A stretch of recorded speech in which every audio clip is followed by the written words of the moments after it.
is 1965.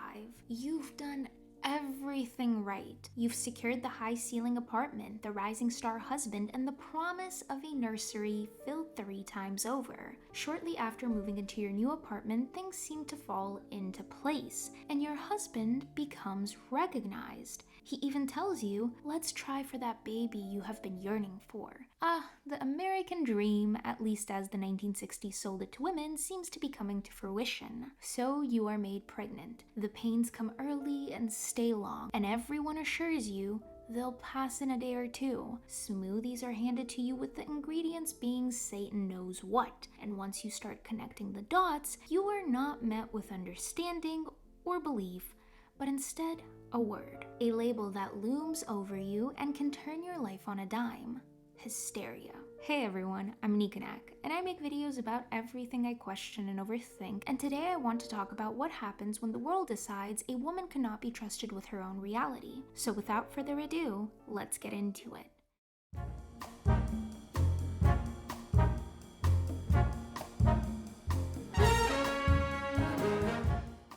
In 1963, a journalist and activist named Betty Friedan published a book called The Feminine Mystique, and in it, she documented exactly what the American dream looked like for women at the time. In the 15 years after World War II, this mystique of feminine fulfillment became the cherished and self-perpetuating core of contemporary American culture. Millions of women lived their lives in the image of those pretty pictures of the American suburban housewife, kissing their husbands goodbye in front of the picture window with their proudest declaration written on the census blank, occupation, housewife. And while their husbands sat on the other side of the room talking shop, politics, or septic tanks, women's conversations were reduced to their children, how to keep their husbands happy, and here and there maybe a new recipe for chicken. And Rosemary Woodhouse was living every bit of it. Growing up in Omaha in a house with an angry father, a silent mother, and 4 resenting siblings, the only person who told her she was allowed to want something different was her brother Brian, who slipped $85 into a plastic handbag and sent her on her way to New York, where it was supposed to mean something. A life she actually chose. But for all the courage it took to leave Omaha, Rosemary still carried a deeply ingrained belief that the people around her, the older ones, the wiser ones, the ones with authority, simply knew better than she did. And that instinct to defer is exactly what everyone in her life is about to take advantage of, including how long she waited for a baby. The one thing she had been persistently hoping for was children, but not yet, not yet. Not yet. Indulgently, he studied the calendar and avoided the dangerous days. And she said, "No, it's safe today, darling. I'm sure it is." And again, this month, he had won and she had lost in this undignified contest in which he didn't even know they were engaged. Yet as much as Rosemary had tricks up her sleeves to get pregnant accidentally, she was still bound to wait for Guy, because his readiness was the only readiness that counted. Moreover, there was actually a legal doctrine that made this official. It was called coverture, and the idea was essentially that once a woman got married, she stopped existing as a legal person. She and her husband became one, and that one was him. Now, by the 1960s, though, coverture was no longer the law, but de facto coverture was still very much felt, and nowhere is that more devastatingly clear than in how Rosemary gets pregnant. Once settled in the Bram, Rosemary and Guy find themselves with new neighbors, Roman and Minnie Castevet, an elderly couple who insert themselves into the couple's life from the moment they move in. And it doesn't take long for them to find their way to Guy. Motivated by greed and ambition, Guy makes the unthinkable decision to trade his wife's body for career success. So on baby night, Guy conspires with Minnie and Roman to drug Rosemary. She falls into a catatonic, dreamlike state, and Guy prepares her to be raped by Satan. The next morning, when Rosemary wakes up with scratches all over her body and tells Guy she dreamed someone was raping her, Guy has the nerve to be offended. I dreamed someone was raping me. I didn't know, someone inhuman. Thanks a lot.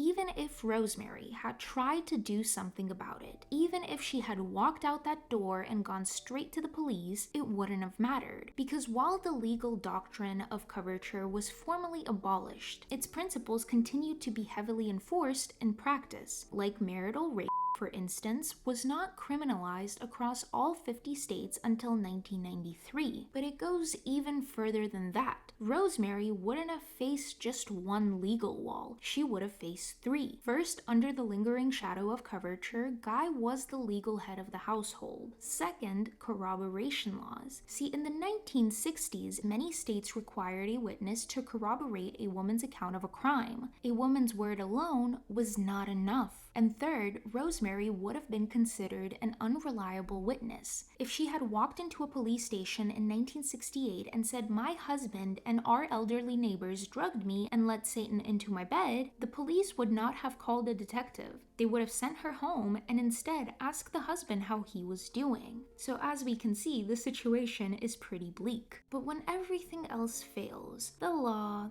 the enforcement system, you can always look to your doctor, right?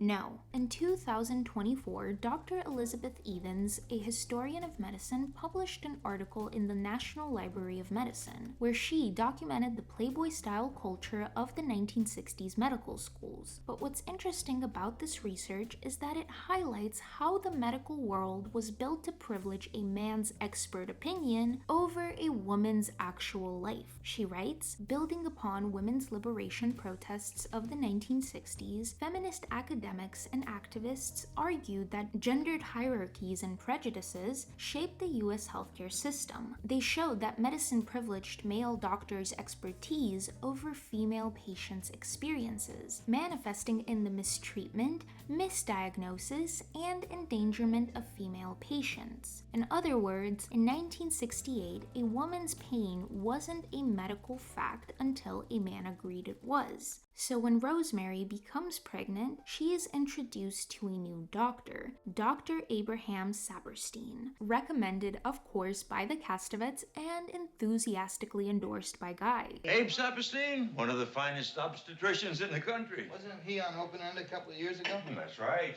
And from the very first appointment, he begins to dismantle every instinct Rosemary has. Don't read books, don't listen to your friends, their pregnancies were different from yours, and don't take vitamins. Minnie will make you a daily drink instead, fresher and more vitamin-rich than any pill on the market. And here is where that deeply ingrained trust becomes dangerous, because why wouldn't Rosemary listen? The Castovets are an elderly couple who seem to genuinely care about her. And Rosemary has been here before. When she first arrived in New York, it was her older friend Hutch who took her under his wing, who gave her strong tea and talked about duty to oneself. The Castovets feel familiar in that way, safe in that way, so she wears the charm Minnie gave her. She drinks the smoothies, she defers, and then the pain starts. And every time she brings it up to Saperstein or to Guy, she gets the same response. It'll pass in a day or two. It's normal. Here, take some aspirin. And because every single person around her says the same thing with the same certainty, she starts to wonder if maybe they are right and she is wrong. And unfortunately, Rosemary's experience wasn't unique at all. This was happening everywhere, and coincidentally, I have recently started rewatching Mad Men, and I think the first season does a really good job of showing exactly what I mean. Very early into the season, Betty Draper develops numbness in her hands, anxiety, and insomnia. And when she goes to the doctor's office, she is told that it could be psychosomatic rather than anything neurological. Her husband Don, on the other hand, thinks the whole thing, psychology and psychiatry, is mumbo jumbo and a cash grab. Yet he reluctantly agrees to let her see a psychiatrist. But the part that matters is what happens after Betty's session. The psychiatrist calls Don and tells him everything. And whether Betty knew her sessions weren't private or not almost doesn't matter. The point is that her inner life, the one space that was supposed to be hers alone, was being reported back to her husband. She couldn't even have her own thoughts without a man signing off on them. And most importantly, all these fears and anxieties are filed under the same word: hysterical, childish, crazy, because like in Betty's case, being unhappy in your marriage and losing your mother recently, apparently, at least according to the 60s man, those are the true symptoms of hysteria. Moreover, this word, hysterical, and the way it was used against women dates all the way back to 1900 BC. The ancient Egyptians described a condition in women caused by, and I wish I was making this up, a wandering uterus. The belief was that the uterus could literally move around the body, causing anxiety, seizures, and irrational behavior. The cure? Marriage, sex, procreation. And the Greeks kept that going. Hippocrates, the father of medicine, the man whose oath the doctors still take today, gave the condition its name, hysteria, from the Greek word for uterus. He believed that women who were anxious, distressed, or simply difficult were suffering because their uterus was unhappy. His prescription was the same as the Egyptians. By the Middle Ages, the wandering uterus had been replaced by the devil, and any woman displaying what we would now recognize as anxiety, depression, or grief were no longer patients. They were witches and they were burned. The Victorian era was, for lack of a better word, slightly more civilized about it. Women were no longer burned, they were just diagnosed, institutionalized, and managed. Fainting became fashionable because it was expected, smelling salts were a wardrobe staple, and any sign of a woman being unhappy, inconvenient, or simply too aware of her own suffering would be labeled hysterical.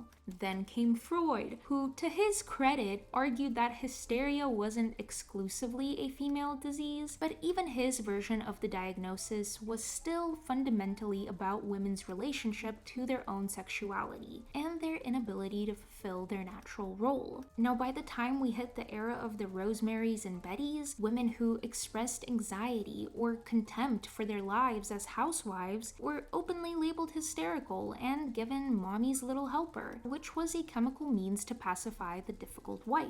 Hell, even today, and this is a question to my female viewers, have you ever reacted to something that was, let's say, bugging you, and you heard, "You're being emotional"? Usually not said as a matter of fact, but that you are showing excessive emotion. Hear those echoes of the past?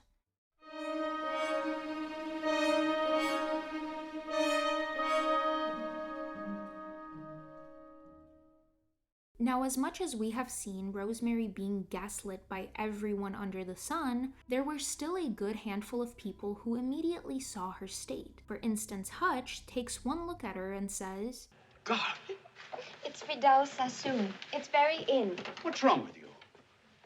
Do I look that bad? Terrible. At a dinner party, a friend pulls her close and murmurs, Make him feed you, baby. You look like a bottle of iodine. and in the kitchen at that same party, away from everyone else, and especially Guy, her friends finally say what they've been seeing. When did the pain start? November. November? What? You have been in pain since November and he's not doing anything to help you? He says it's gonna stop. Why don't you go to see another doctor? No, he's very good. He was on open end. He sounds like a sadistic nut. These are people who love her and have nothing to gain from lying to her, and every single one of them can see that something is very wrong. Yet Rosemary, who has spent months being told she is wrong about her own body, sits down in a chair, defeatedly holding salad spoons in her hands, and cries. But then, almost miraculously, the pains disappear. And if you think that brings Rosemary relief, think about what it actually does. It makes her question everything she just felt, and for a moment, maybe she wonders if they were right. But Rosemary, thankfully, had been paying attention and connecting the dots. So she goes to see the one person she thinks might actually help her, Dr. Hill. And this is the part that it breaks my heart into a million pieces, because when Rosemary sits down in Dr. Hill's office, Levin writes that she sat with her hands on the chair arms and her ankles crossed and spoke quietly and calmly, knowing that any suggestion of emotional distress would make him disbelieve her and think she is mad. So this woman who has been drugged, raped, kept in pain for months, isolated from her friends and her own instincts, has to perform this composure just to be believed. And Dr. Hill, this angel, this rational man sent from above, that is what I thought when I first read the book, believes her. Maybe all this is coincidence, but one thing is for sure. They have a coven and they want my baby. Certainly seems that way. And I can only imagine the relief she feels in that moment. Everything that she was put through will be gone shortly, and she can live happily ever after with Andrew or Susan, away from all of this.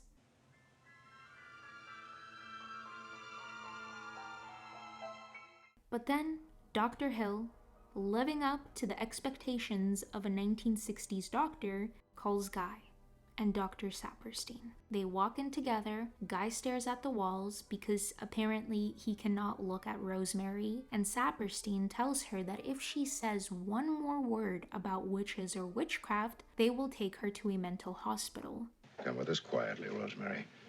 Don't argue or make a scene. Because if you say anything more about witches or witchcraft, we're going to be forced to take you to a mental hospital. You don't want that, do you?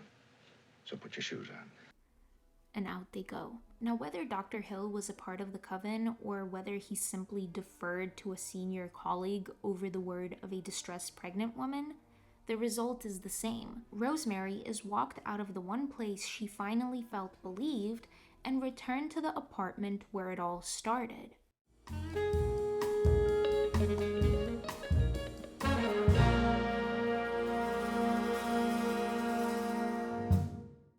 And by the end of the film, we arrive at the same conclusion Rosemary has been living with all along.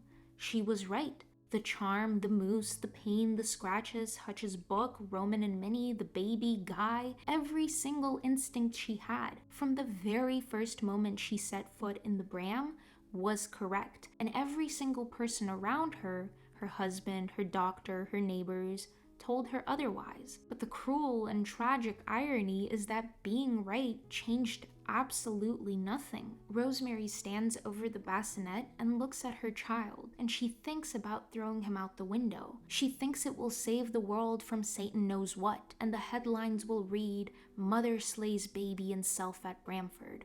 She considers it as a real option, and then she looks at it. He couldn't be all bad. He just couldn't. Even if he was half Satan, wasn't he half her as well? Half decent, ordinary, sensible human being? If she worked against them, exerted a good influence to counteract their bad one. And there it is, the ending that broke my heart. Not because Rosemary gives up, but because she doesn't. She stays, she chooses the baby, and I think some people read that as strength, as a mother's instinct overcoming everything. Love as the final act of defiance. But I don't see it that way. I read it as a woman who has looked at every possible option and found that none of them will work. She cannot go to the police, we know what would happen there. She cannot go to a doctor, we have seen how that ends. She cannot go to her friends without putting them in danger. And she definitely cannot and should not go to her husband, which means she has nowhere to go. The only space left where her words still mean something is this child. And what she wins after everything is his name and the color of his clothes. So by the end, she is not triumphantly standing next to the baby thinking that justice will prevail. She is defeated, and she has accepted it. Which brings me to a question I think we should have been asking all along, not just about Rosemary, but about every woman throughout history who was handed a diagnosis instead of being believed, who was sedated instead of heard, who was walked back into the room where the nightmare started by the very people who were supposed to protect her. If we have always found a way to silence women who knew too much, how do we know we've stopped? Let me know in the comments down below, and if you're still here, thank you so much for watching. And now remember, the important thing is to never, ever stop questioning. Even me. Till next time.